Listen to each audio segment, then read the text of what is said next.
Christy Shriver, and we're here to discuss books that have changed the world and have changed us.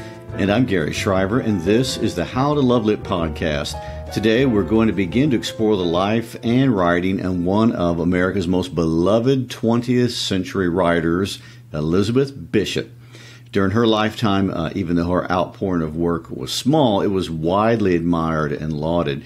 She was granted 2 Guggenheim Fellowships, was a consultant in poetry at the Library of Congress, received the American Academy of Letters Award, the Pulitzer for her publication North and South, the National Book Award, as well as the Order of Rio Branco by the Brazilian government. Yet for a long time, even though widely respected in critical circles, her work wasn't widely read or even widely anthologized. Today, however, years after her death, she is recognized as one of America's greatest poets. Christy, what about Elizabeth Bishop is so great, and why did it take so long for her work to be so widely disseminated? Or maybe more basically, why do you enjoy her work personally? Well, there are a lot of ways to answer those questions. First, for those who may not be familiar with her, let's just drop her into history. Okay. She was born in 1911 and she died in 1979. So, to put it in perspective, she lived through both World Wars and the Great Depression all the way through to the Vietnam War. And if you're looking at it from a strictly American perspective, which I would say is fair since she's an American. For sure. Although none of those events that you just listed show up in her writing now that I think about it. Bishop wrote about nature. She wrote about the sea. And I know, the way I just said that makes her sound really basic and boring. And she isn't that at all. I wouldn't like her if she was, and I hope I can show that. But let's just think of that first question that you asked about why did she get all those accolades? Well, the critics like her, for one thing, because she's technically an excellent craftsman. There's just no way to deny that. In her writing, every word is calculated. One poem, The Moose, took her 20 years before she was, ready to publish it. So she's conscious of every individual word, or should I say not just the words, how they come together. She's conscious of the sounds, the rhymes, the patterns. Every detail to the order of the letters is thoughtful. In the poem we're reading today, she split the word "an," as in A-N, the article, into 2 lines, putting the A on one line and the N on a different line because she's creating a specific effect, which we'll talk about later. It's that meticulousness that's technically impressive, but it's also that sort of thing that keeps her body of work, fairly small. She only published 101 poems. How can you generate that kind of quantity if you're so obsessive about every technical detail? I mean, how many times can you take 20 years to write a poem? I've read all of her poems, and I can't say that about almost any other poet that I know. Usually I just hit the big ones and move on. So there's the obvious technique that makes her stand out, but that makes you admire a person. It doesn't really make you like a person. Liking something is different. What I find enjoyable about Bishop is that Bishop is poetic in the old sense of the word, and that she sees the world differently.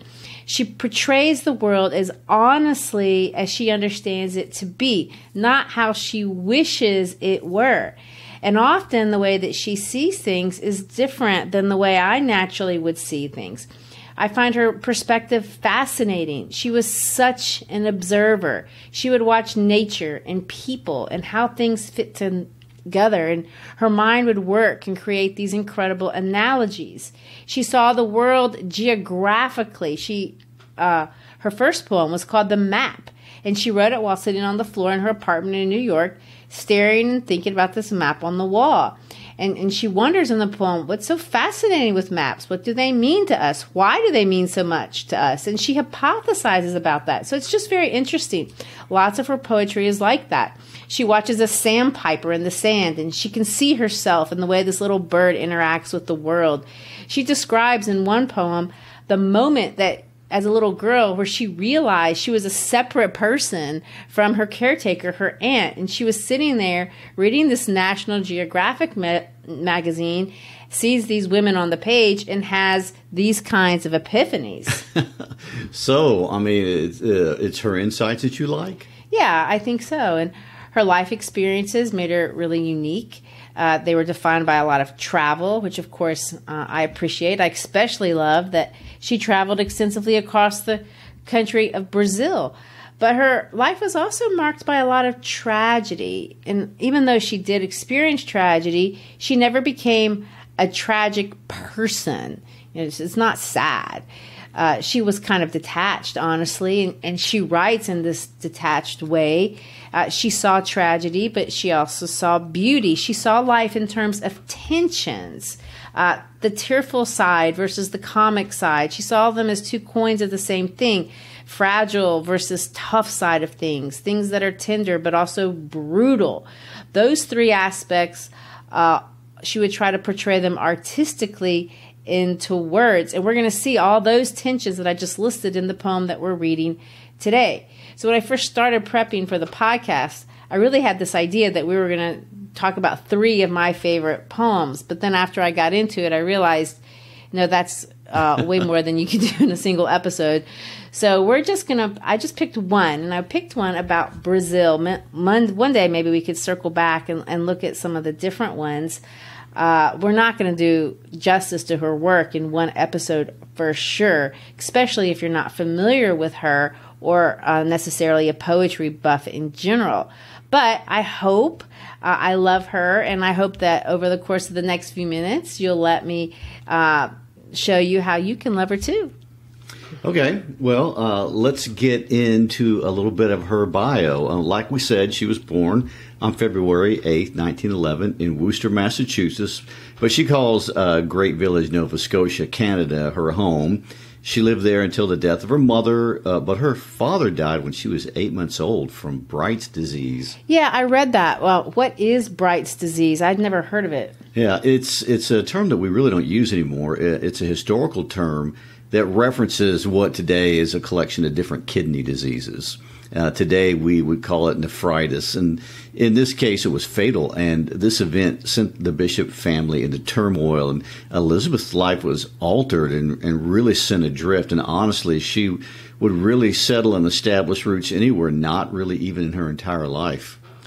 It's crazy when you think that you're 8 months old and your life completely starts to spin out of control. True. And beyond just the loss of a father, his death led her mother into a spiral of cycles of mental illness. And she was committed to a mental institution when Elizabeth was only 5. And Elizabeth never saw her mother again because at that time it was thought to be too traumatic for an institutionalized woman to see her child. And by the time Elizabeth was really old enough to make the decision to visit her mother as an adult, her mother had died. Yeah, Bishop talks about this. She expresses vivid memories of her mom screaming, and she draws from that entire experience in one of the few short stories that she wrote called In the Village. So basically, as an orphaned child, Elizabeth bounced around from home to home, eventually preferring to stay at boarding school. And the original problem was that her father's family was wealthy and prominent, and they didn't want her raised in that little Canadian village where her mom's parents lived in, so they moved her back to Boston. And to put it in Bishop's exact words, I was brought back, unconsulted and against my wishes, to the house my father had been born in. However, they were not a loving family, and she developed all kinds of illnesses in their home, and she eventually settled in to live with her mother's older sister, Aunt Maud, who also lived in the U.S., and the paternal grandparents paid for Elizabeth to attend expensive private schools and expensive summer camps, bringing up her upbringing to their standards. And she was a good student and ultimately was accepted into and attended the prestigious Vassar College. When you describe, what happened to her in those terms, it makes it sound like, okay, that's not terrible. It sounds pretty good. But when you listen to Bishop talk about her growing up years, she describes them as being very lonely. In fact, she famously told one of her closest friends, that celebrated confessional poet Robert Lowell, she said this: "When you write my epitaph, you must say I was the loneliest person who ever lived." Wow. And in a real sense, she was alone, even though she was around people all the time. For one thing, she was the consummate outsider, but another very important and defining reason was a dark secret that she was living in.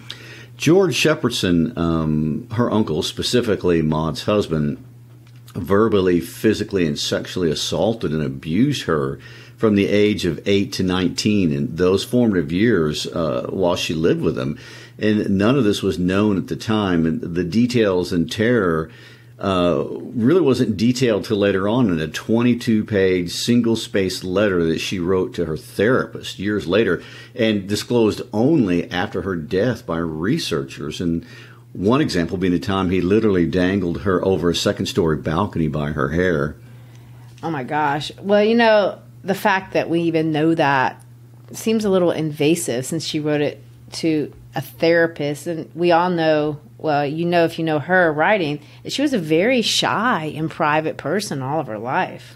True. And I'm sure there's a lot about her life that she would not have wanted to be disclosed to the level that it is today. And her sexual orientation being the most obvious. And her most important relationships were romantic relationships with women. And although she didn't really keep this a secret and all of her friends and acquaintances understood her sexuality, it really still wasn't something she paraded, and it certainly wasn't talked about.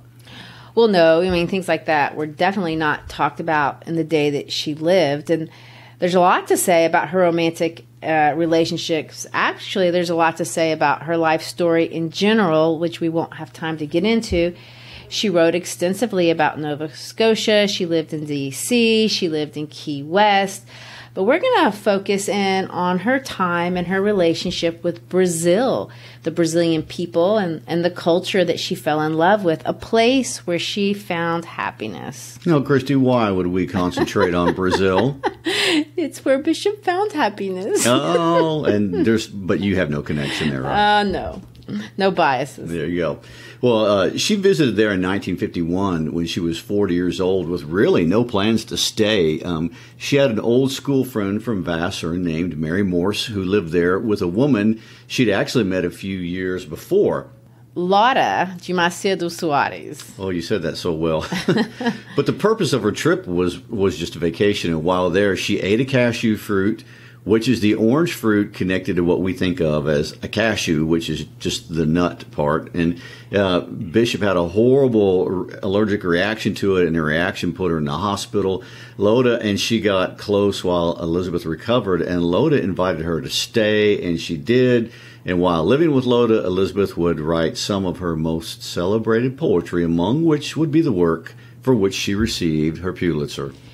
You know, Laura de Macedo Soares was a member of the ruling oligarchy of Brazil. Her family was wealthy. They were well connected. They were important. She also was a self-taught architect that was very notable. Her most famous work, if you've been to Rio, you've seen it. It's the prestigious Flamengo Park. It's a large and an important landmark, really kind of the equivalent of Central Park in New York City. It's right there on the Guanabara Bay, which is that famous water that you see in pictures of Rio. Well, many biographers call a lot of the love of Elizabeth's life, not necessarily because she was the only important romantic relationship in Elizabeth's life, because she wasn't, but really because of the strong influence that she had exerted on her in so many ways.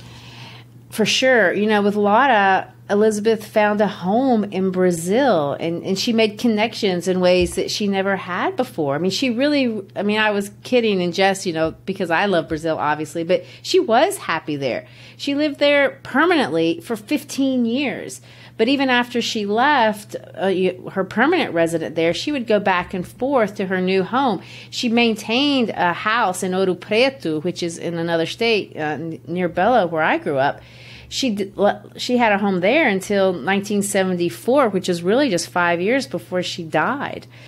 Bishop's most famous poem may be the Villanelle One Art, which is a poem really about losing things. But in that poem, 2 of the 3 homes that she references are in Brazil, the one in Rio and the one in Ouro Preto. Of course, in that poem, she also references losing 2 cities, 2 rivers, a continent. All of those are Brazil. I know I'm biased, so, take it for what it's worth. But Brazil is one of the friendliest and most welcoming places on planet Earth, and Brazil loved Elizabeth Bishop right back. True, and of course, lots of people feel that way about Brazil. But in Bishop's case, she saw a Brazil that only the most privileged ever get to see. Lotta's family was a political family, and Bishop had a front row seat to all the cultural, political, and social movers and shakers of Brazil in the 1950s and 1960s. And this time period was an important one historically for Brazil for a lot of reasons, not least of which was building a capital city. The capital city of Brasilia, in the middle of the country, a place that had almost no development at the time, and moving the seat of government from Rio to Brasilia, that was a huge and expensive ordeal. True, and Lotta owned an apartment on that famous Copacabana beach, and she and Elizabeth lived there. Well, and let me add that at that time, this is one of the most expensive tracts of real estate in the world. And besides the apartment there on Copacabana, Lotta and Bishop lived most of the time on a family farm that they called Samambaia. Now, that's the Portuguese word for fern, because this estate, although it's privately owned, I'd love to visit it. It's an hour out of town, kind of into the jungle near another town called Petrópolis. Well, their home out from Rio was an amazing estate. I'm not sure I want to try pronouncing that, but it is an architectural marvel of the period. You know, it's a modern house set in the wild rainforest, and they had servants and gardeners and cooks, and they received dignitaries and hosted celebrities from all over the world. And Lotta built Bishop a studio with a glass window overlooking, that beautiful, lush, tropical jungle landscape where she could go and write. You know, it just sounds glamorous. And although Elizabeth never became a fluent Portuguese speaker, she did translate and co-edit, Brazilian poetry into English. And she studied the culture, the geography, the history extensively.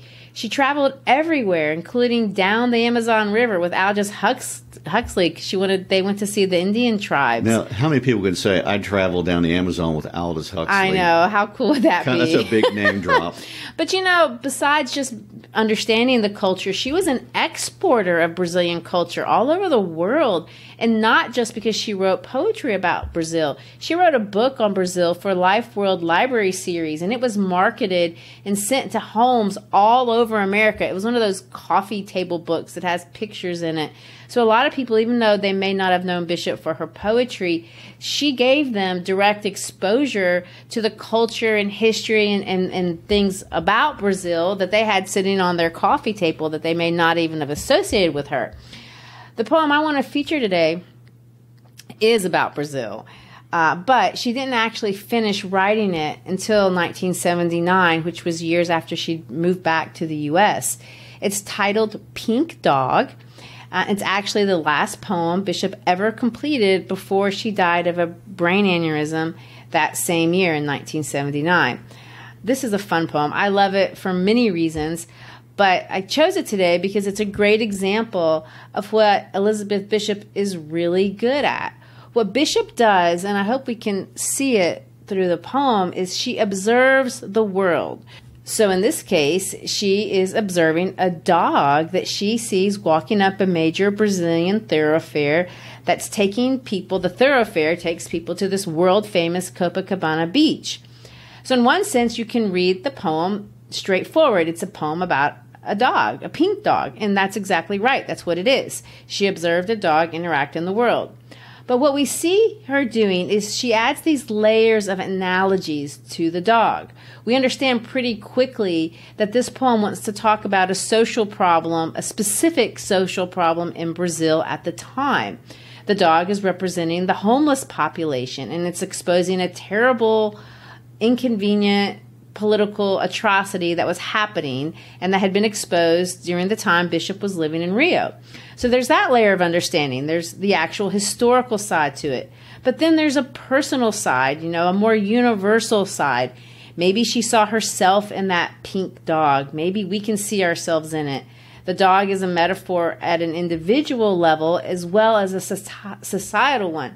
So it's really something you can think about, the same poem a long time. I know that sounds nerdy, but if you'll track with me, I think you can see that it's true and actually very interesting. So this is how we should do this. Let's read through it just without stopping, and then we'll talk about it kind of stanza by stanza. Okay, Pink Dog. The sun is blazing and the sky is blue. Umbrellas clothe the beach in every hue. Naked you trot across the avenue. Oh, never have I seen a dog so bare, naked and pink without a single hair. Startled a passer-by, draw back and stare. Of course they're mortally afraid of rabies. You are not mad, you have a case of scabies. But look intelligent, where are your babies? A nursing mother by those hanging teats. In what slum have you hidden them, poor bitch, while you go begging, living by your wits? Didn't you know it's been in all the papers? To solve this problem, how they deal with beggars, they take and throw them in the tidal rivers. Yes, idiots, paralytics, parasites go bobbing in the ebbing sewage nights, out in the suburbs where there are no lights. If they do this to anyone who begs, drugged, drunk, or sober, with or without legs, what would they do to sick four-legged dogs? In the cafes and on the sidewalk corners, the joke is going around that all the beggars who can afford them now wear life preservers. In your condition, you would not be able even to float, much less to dog paddle. Now look, the practical, the sensible solution is to wear a Fantasia. Tonight you simply can't afford to be an eyesore, but no one will ever see a dog in mascara this time of year. Ash Wednesday'll come, but Carnival is here. What sambas can you dance? What will you wear? They say that Carnival is degenerating. Radios, Americans, or something have ruined it completely. They're just talking. Carnival is always wonderful. A depilated dog would not look well. Dress up, and dance at Carnival. Good. All right. The way you should read every poem is just read it and then go back through and read it again, kind of soaking in all the little details. So let's set the scene. Stanza 1. The sun is blazing and the sky is blue. Umbrellas clothe the beach in every hue. Naked, you trot across the avenue. So if you've seen a picture of Copacabana Beach in Rio, this is the scene that you'll see. Umbrellas line the beaches. The beach in Rio in the summer, which by the way is December through February, it's harsh, it's very hot. The skies are clear of clouds much of the time, even though that is rainy season. You see the view from Sugarloaf, the mountain, and then Jesus Christ the Redeemer overlooking from behind. I mean, Copacabana Beach is spectacular. But notice the language here, and this is what I mean by how careful Bishop chooses her words. The umbrellas clothe the beach. The reference to clothes, this is important because we need to contrast it with this poor dog. The dog is naked. And if you're looking at this poem on the page, you'll see that the word naked is capitalized, but it's also set off by a comma on one side and a period on the other. So it's isolated in the poem. The dog is isolated in its nakedness. Of course, I hate to bring this up, but aren't Brazilian beaches known for lack of clothing? Well, I'm sure you hate to bring that up. But yes, no, mais ou menos, as we say in Portuguese. There's irony in that too. Bishop knows that's the reputation, but no one is actually naked. In Rio, we don't have topless beaches. I mean, we've all seen Brazilian bikinis, so maybe they're nearly naked from an American perspective, but they are clothed, even if it is a itsy bitsy teeny weeny yellow polka dot bikini, as the song says. But notice the phrase every hue. That's another thing, and a North American might notice if you go to a Brazilian beach. The skin tones, they're every hue. Brazil is a land of great diversity of hues, very much like the Creole people of New Orleans, and we talked about those before. The shades of skin tones are as diverse as any array of beach umbrellas, and they're all beautiful. Light brown to olive to mocha. You may have seen a movie with all these people out on the beach, maybe even some dogs strolling the famous Avenida Atlântica, which is the name of that strip along Copacabana, which goes all the way down to Ipanema down the road. Well, let's talk about Copacabana Beach. For those who may not know, it's one of the most famous beaches in the entire world. And Fred Astaire and Ginger Rogers danced at the Copacabana Palace Hotel, and Princess Diana stayed there. And on February 18th, 2006, the Rolling Stones performed one of the largest free concerts in rock and roll history there with an audience of 1.5 million people. 1.5 million of your best friends. I mean, if you can imagine such a massive crowd, it's legendary, and yet it's a public beach. Brazil, although being a very hierarchical country, as we see even in the life of Elizabeth Bishop, has a beach culture that's very democratic. Anyone can go to the world-famous Brazilian beaches, and the beach is a great equalizer in that way. And this is different from maybe Martha's Vineyard or Malibu in the U.S., which are, very elite places with limited access to average people. And I also want to point out that if I were reading this poem in 1969, when it came out, I would likely immediately think of that hit song, Girl from Ipanema. Say that for me, because I know Ipanema. Ipanema. Well, I Americanized it, though. That's the beach next over from Copacabana, and the visual imagery is the same. And that song, although a Brazilian bossa nova song originally recorded in Portuguese, it also has an English version, and it won a Grammy in 1965. And also, by the way, it's the second most recorded pop song in the music industry. Well, that song would have been on the radio constantly at the time that Bishop was writing Pink Dog. And the first part of the song can easily be interpreted, and it has by many critics, as a parody of that exact song, especially if you think about the words of the poem in connection with the Brazilian or the Portuguese lyrics. The Portuguese versions say, "Olha que coisa mais linda, mais cheia de graça, e ela menina que vem e que passa num doce balanço a caminho do mar." So is the Brazilian version different? Yeah, it is kind of. It slightly changes the focus, and the Brazilian version, heightens the looking at this girl. I mean, let me translate it. Look at the most beautiful thing, so full of grace. It's a girl who comes and who passes by with this sweet swing of her hip on her way to the sea. It goes on to talk about her corpo dourado, or her golden body. It references the sun. And then it has this line, "O seu balançado é mais que uma poema, é uma coisa mais linda que eu já vi passar." In other words, the way she shakes her body, it's more than a poem. It's the most beautiful thing I've ever seen crossing. And so that's our starting point. That's the context of Bishop's little dog. But let's look at our dog in the next stanza, by the way. This poem has 15 stanzas, and all the stanzas have exactly 3 lines, and they kind of mimic the rhythm, the musicality that we may have heard when you're speaking in Portuguese or you're singing bossa nova, or even the phrases that we just read from the Ipanema song. It sounds kind of like, a Brazilian melody. "Oh, never have I seen a dog so bare, naked and pink, without a single hair. Startled, the passers-by draw back and stare."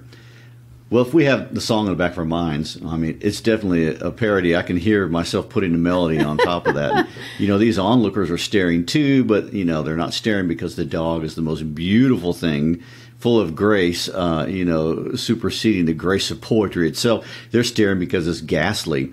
It's not wearing a skimpy bikini. It's bare and naked and just bald. Right, and we don't want this nakedness. And the pink isn't the golden pink of the sun. It's a sickly pink. I do want to add Bishop scholars who really have looked at all the multiple drafts with Bishop's annotations in the margins tell us that she makes a note that there was an actual pink dog that inspired this poem, but she didn't see it on Avenida Atlântica, which is the beach road that goes down the coastline. She saw it on Avenida Princesa Isabella, which is the avenue that takes you to the beach from the interior of the town. It's the access road that's perpendicular that runs into Avenida Atlântica. It's a commercial street, not a touristy one. So on the commercial street, the passers-by definitely would not be, semi-naked like a beach person might be, and the dog would look even more out of place. Let's read the next 2 stanzas when they talk about the dog.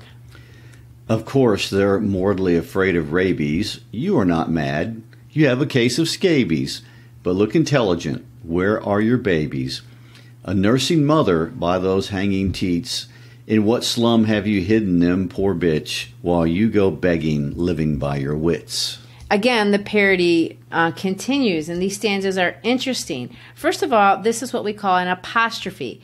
Elizabeth is talking directly to the dog, even though obviously the dog can't talk back. From the third line onward, she switches to the second person. But then she goes on to say, you are not mad. You have a case of scabies. Where are your babies? This is a female dog. She's ugly. She's not crazy. We can tell she's a mother by her hanging teats, but there aren't any babies around. This is when we're starting to see her drifting into the social commentary. What slum did you come out of? What favela? That's what they call those things in Brazil, the ones that you see in the pictures, going up the mountainside. But here's this mother out scavenging, looking sickly, but she's having to leave her babies unattended.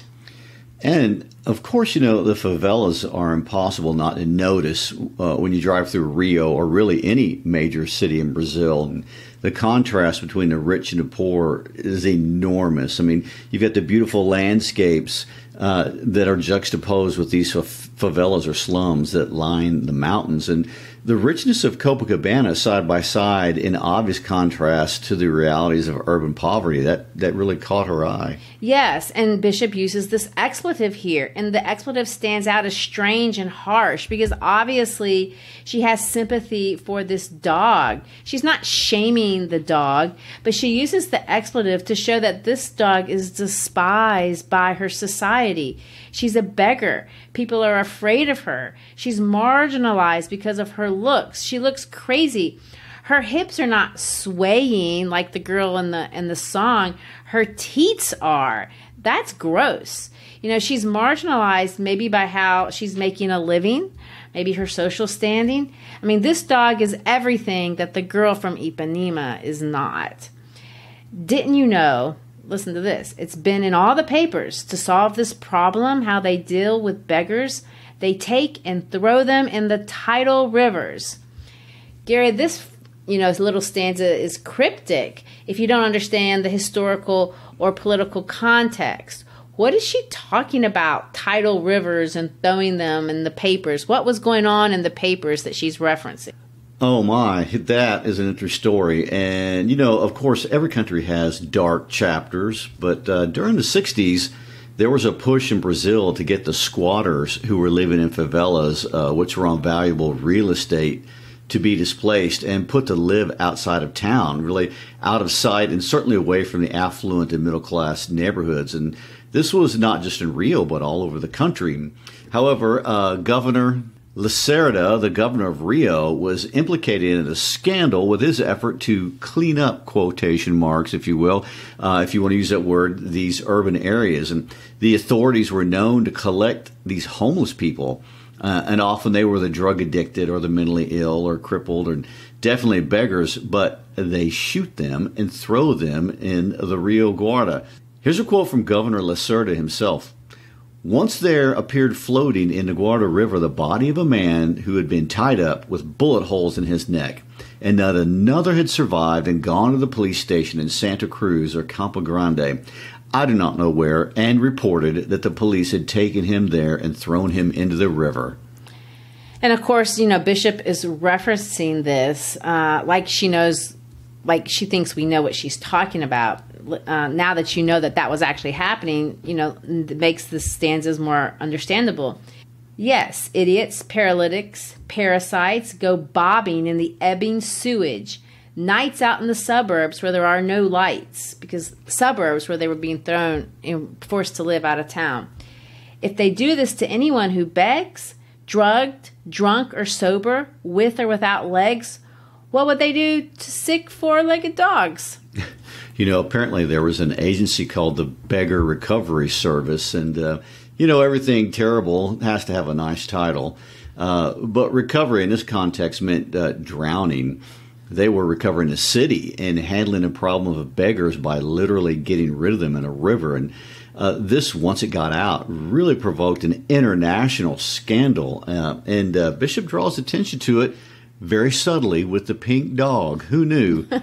Well, she makes a risky but very Brazilian-like joke. Brazilians, by the way, are very irreverent when it comes to their humor. They make fun of everything and nothing is ever sacred.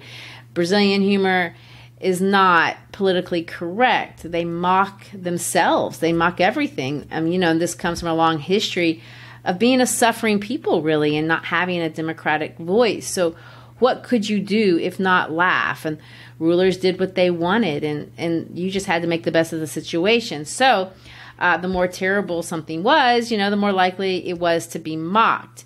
Today we can see that they have a democracy, but this political humor still persists. And here we see Bishop injecting the Brazilian response to a crisis of that horrific magnitude by using a little bit of Brazilian humor. In the cafes and on the sidewalk corners, the joke is going around that all the beggars who can afford them now wear life preservers. That is awful. I know, right? But I bet you anything that she didn't make that up. I bet you that really was an actual joke that went around, although I have no way to corroborate that. But the situation was so terrible. There's nothing to be done, so the best we can do is make a little funny joke about it that might bring attention to this otherwise terrifying situation. And Bishop uses this very Brazilian of strategies to bring our attention back to the pink dog. It's too bad off to survive being thrown into the river. In your condition, you would not be able even to float, much less to dog paddle. Now look, the practical, the sensible. And after all those 3 lines, there's a break, and there's a break to a new stanza. But the break gives us time to think. What would be the solution for this little dog, this helpless, ugly girl, mother, beggar dog?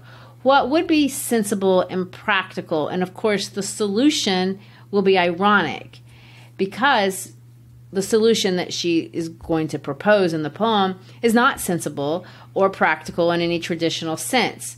And yet that's the irony of it. Let's read it.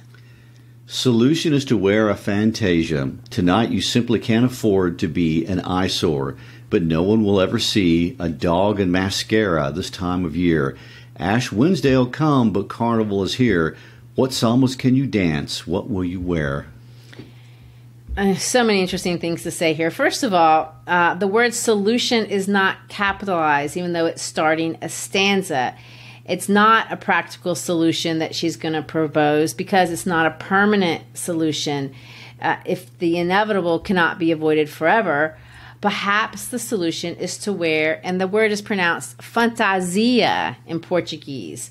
That's their Portuguese word for costume, except in the way you said it when you read it, the Americanized way, highlights what she's wanting to notice about it. A fantasia is a fantasy.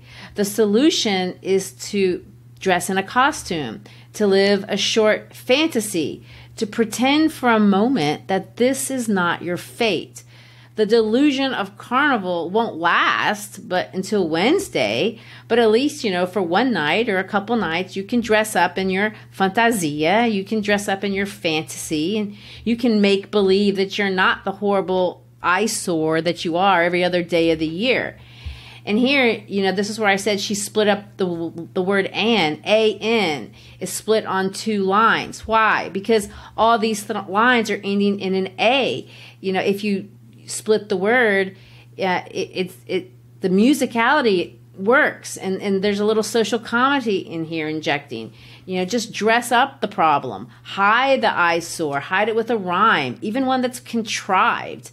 There's a reference to religion here with Ash Wednesday, but the spelling of the word carnival is spelled the American way. That's another detail. Bishop, it would have been natural to use the Portuguese word for carnival. She used the Portuguese word for fantasia. She used the Portuguese word for máscara, but she's using, they spell it different with an A, the holiday, but she uses the carnival spelling, the English way, because our word kind of connotes the chaotic, traveling circuit type things that go around our country. But it's a pun there. All 3 of these words actually are puns. And she brings up the associations things that we associate with actual carnivals. And a lot of those aren't really positive. It highlights the chaotic nature of the party here, of this plan. So there's two rhetorical questions. What sambas will you sing? What will you wear? This, again, is directly addressing the history and culture of Carnival, the holiday in Brazil. Gary, tell us why she would reference samba. I mean, this adds a little historical perspective. Well, I'm not like you. I'm definitely not expert on Brazilian history, but samba is Afro-Brazilian by heritage. It's associated historically with the slums of Rio and originally associated with the abolition of slavery. Even though samba of today is associated with Brazilian culture and heritage as a whole, the samba schools are still strongly associated with working class communities. And in Rio, and you can never tour these today in Rio, and that is historically true, it is the working class neighborhoods that will compete in the parades at Carnival.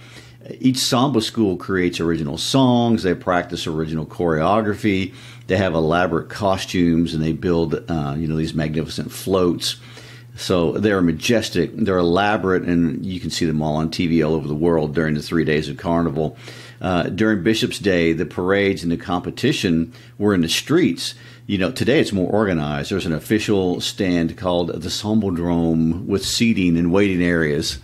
Of course, and Bishop, likely along with everyone else, saw the commercialization of the street party that had been Carnival, and she speaks to this in the last two stanzas. They say that Carnival's degenerating. Radios, Americans, or something have ruined it completely. They're just talking. Carnival is always wonderful. A depilated dog would not look well. Dress up. Dress up and dance at Carnival. Well, even her day, the Carnival was really becoming commercialized. Today, it's even more so. Some of the events costing thousands of dollars to attend. But beyond just being more expensive, it became more tightly organized and really controlled by elite people. Let me read a quote. Much of the fun at Carnival has also been spoiled by the government's forbidding costumes or floats that make sport of politicians, the church, or the military. Some of the cleverest displays of wit were formerly inspired by these old, reliable objects of satire, but radio and loudspeakers have done the most damage. The virtue of Carnival has always been its spontaneity and the fact that all the songs, music, and dances came directly from the people themselves. When commercial songwriters started composing songs for it, and when these songs were broadcast long before Carnival, all charm is lost, Elizabeth Bishop said. And of course, we've seen that over and over again in all kinds of areas, especially here in America. We take something that's fun and free and of the people, and there's going to be a group of people that's going to monetize them and control it, and we make it grander in some ways, more professional, but by doing that, we also take away everything we originally liked about it, and we are erasing all the original magic, and Bishop doesn't think anyone can do that. And so again, you see this sleight of hand. Bishop, through her pen, takes us through these various ways of understanding her pink dog. We start with the social, then we move on to the political, and then we saw the commercial critique of this dog that began on the beach of Copacabana invoking a beautiful girl from Ipanema, quickly morphed into this social outcast slum dweller who's fighting off being thrown into a river, but then 1 week is celebrated dancing samba in a beautiful fantasia or costume or fantasy. I mean, Gary, what are your thoughts? Oh, my gosh, there's a lot. There's so much to unpack here. It's an indictment on how we treat the downtrodden, for sure. Of course, she situates her poem in the political situation of Rio in the 1960s, but there's definitely a universality in here. Rio is not alone in its stratification of society. I mean, that's our natural human tendency, and it's actually unavoidably human. But she comments how we hide this, layering the beautiful on top of the ugly and pretending and ignoring instead of addressing the complex and messy. And all of us do this as societies, but, we do it as individuals as well. And, and if you want an American example, you can go study the Gilded Age. Yeah, just that word. Yeah. Well, exactly. And of course, that is what's so great about Bishop's poems. And this is one example, but she does that basically in all of them. She sees something in the world that's actually there. She describes it in detail, but in the detail, we find the metaphorical, and we can find the political, and we can find the social, we can find the personal. When I read this poem, and I won't do it, but if you were to read this poem, I would encourage you, go back and read it for a third time. And when you do, you can think about, the poem as if the speaker identifies herself with the pink dog. Is she seeing herself as that individual? Or is she the onlooker looking from the outside? Bishop was an outsider most of her life. You can read this poem really both ways. And Bishop probably read it both ways. I mean, she was an outsider as a child, but even in Brazil, where she found her home, she's looking at the things that were happening in Brazil as an outsider. So in that sense, isn't that what the pink dog actually is? I mean, that pink dog is the outsider to the society, but then there's the outsider looking at the dog. Does that make your head spin or what? The narrator, though, isn't doing anything except perhaps inviting us to empathize. What do I mean by that? She's not preaching at the reader. She's not judging us. I mean, how could she? The narrator isn't doing any more than we are. She's just watching. She's even funny, and she's irreverent in the most Brazilian of ways. But at the same time, again, in a very Brazilian way, she's expressing genuine empathy. The dog is being seen. And she writes about it in this, just think about it, kind of attitude. And that's what's nice. In this case, she just says, look and pay attention and think about the pink dog. She sees the actual animal. She sees in it the beggar on the street. But beyond that, perhaps she sees the pink dog is something more. Perhaps the pink dog on Copacabana is not the only one in the world who needs a fantasia or is in a fantasy. Maybe all of us are at times. Maybe even a rich, closeted socialite could feel that way too. There you go. And this was the last poem she wrote. How interesting. The pink dog was an image that stuck with her for over 20 years. And I have to admit, there was way more to the poem than I thought at first pass. The devil is in the details. Well, it always is. Well, thanks for listening. As always, please support us by sharing this episode with a friend via text message, email, Instagram, YouTube, or however you share things. Come visit us at our website, howtolovelit.podcast.com. If you're a teacher, you can get supporting materials and ideas for using podcasts for instruction in your classroom. You can also get a t-shirt or other podcast merchandise. I recommend the mugs. And of course, please connect and join in the conversation where you think we got it right or we missed a boat. We'd love to hear from you. Peace out.